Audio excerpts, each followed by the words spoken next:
अस्सलाम वालेकुम। आज आपके साथ एक बहुत मज़ेदार बहुत यमी रेसिपी शेयर करने जा रही हूँ बाल्टी गोश्त की। ये रेसिपी ज़्यादातर बकरा ईद पर बनाई जाती है, लोग बहुत शौक़ से इसको खाते हैं।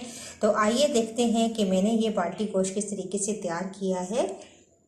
अगर आपको ये मेरी वीडियो अच्छी लगती है तो इसको ज़रूर लाइक कीजिएगा, और अगर आपने मेरे चैनल को सब्सक्राइब नहीं किया तो प्लीज़ सब्सक्राइब कीजिए। तो आइए वीडियो को देखते हैं।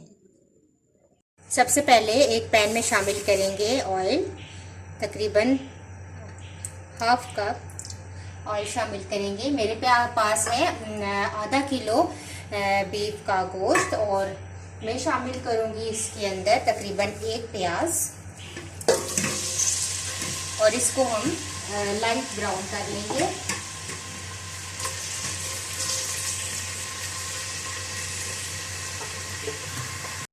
प्याज हमारा लाइट गोल्डन कलर में आ चुका है। बस इतना ही प्याज हमने गोल्डन करना है और ज़्यादा डार्क नहीं होने देना। अब कुछ खड़े मसाले हैं जो मैं इसके अंदर शामिल करूंगी। तेज़ पत्ता है एक, उसको तोड़ ले। हाफ़ टी स्पून सफ़ेद जीरा, हाफ़ टी स्पून काला जीरा लिया है। हाफ़ टी स्पून मैंने साबुत ली है काली मिर्चें। 2 से 3 बड़ी इलायचियाँ शामिल कर दें, 2 से 3 से 4 छोटी इलायचियाँ, और दालचीनी का एक स्टिक शामिल कर दें।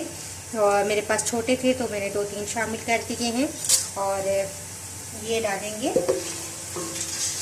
इनको फ्राई करेंगे कुछ सेकंड्स के लिए।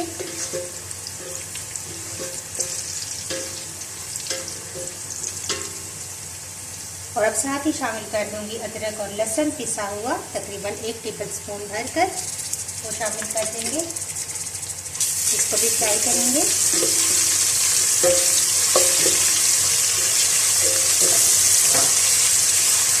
अब मैं इसके अंदर शामिल कर दूंगी गोश्त। मैंने हड्डी वाला गोश्त लिया है, आप चाहें तो बोनलेस भी इस्तेमाल कर सकते हैं। और अब मैं इसको फ्राई करूंगी।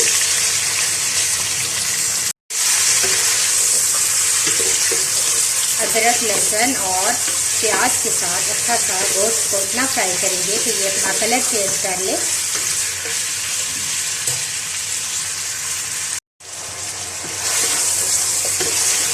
तकरीबन 3 से 4 मिनट मैंने गोश्त को भूना है। और अब मैं इसके अंदर शामिल कर दूँगी टमाटर। तकरीबन 3 से 4 टमाटर आप ले लें और उनको काट के शामिल कर दें।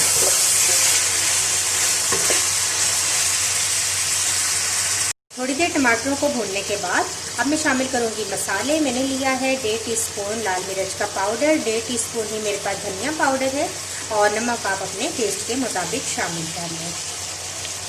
अब इसको मिक्स करेंगे।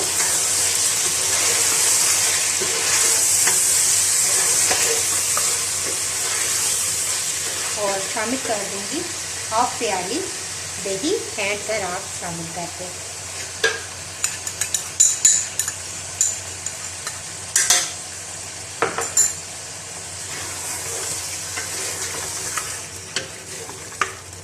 मिक्स करेंगे, थोड़ी देर गोश्त को भूनेंगे। गोश्त को मैंने अच्छा सा भून लिया है मसालों के साथ। अब मैं इसके अंदर पानी शामिल करूंगी और इसको गलने के लिए रख दूंगी। इस स्टेज पर आप प्रेशर कुकर का भी इस्तेमाल कर सकते हैं। तो मैं भी प्रेशर कुकर में गोश्त शिफ्ट करती हूँ और इसको अच्छा सा गलने के लिए रख देती हूँ।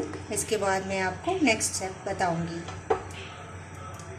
तो देखिए, मैंने गोश्त को प्रेशर कुकर में गलने के लिए रख दिया था। बहुत अच्छा सा गोश्त हमारा गल चुका है, और ऑयल भी सेपरेट हो चुका है। बहुत अच्छा सा गोश्त भुन भी चुका है।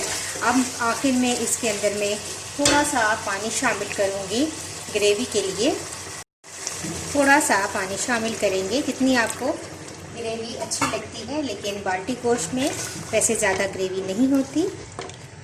और शामिल कर दूंगी इसके अंदर आखिर में हाफ टी स्पून गरम मसाला पाउडर, 1 टेबल स्पून इसके अंदर शामिल करेंगे लेमन जूस। मिक्स करेंगे। अब मैं इसके अंदर शामिल कर दूंगी ये मोटी वाली ग्रीन मिर्चें। लाइट कलर में जो मिर्च आती है उसका अपना ही टेस्ट होता है, तो यही आप मिर्च शामिल करें। जो ज़्यादा डार्क ग्रीन कलर की होती है वो शामिल ना करें, कोशिश करें कि ये हल्के कलर वाली आपको मिल जाए। मज़ीद 5 मिनट मैं इसको दम पे रखूँगी और फिर डिश आउट करके आपको बताती हूँ। तो लीजिए, बहुत ही यमी, बहुत ज़बरदस्त हमारा बाल्टी गोश्त रेडी है। आप इसको नान कुलचे के साथ सर्व कर सकते हैं या घर की रोटी के साथ। तो अगर आपको ये मेरी वीडियो अच्छी लगी तो इसको ज़रूर लाइक कीजिएगा। इंशाल्लाह एक नई वीडियो के साथ दोबारा हाजिर होंगी। अल्लाह हाफिज़।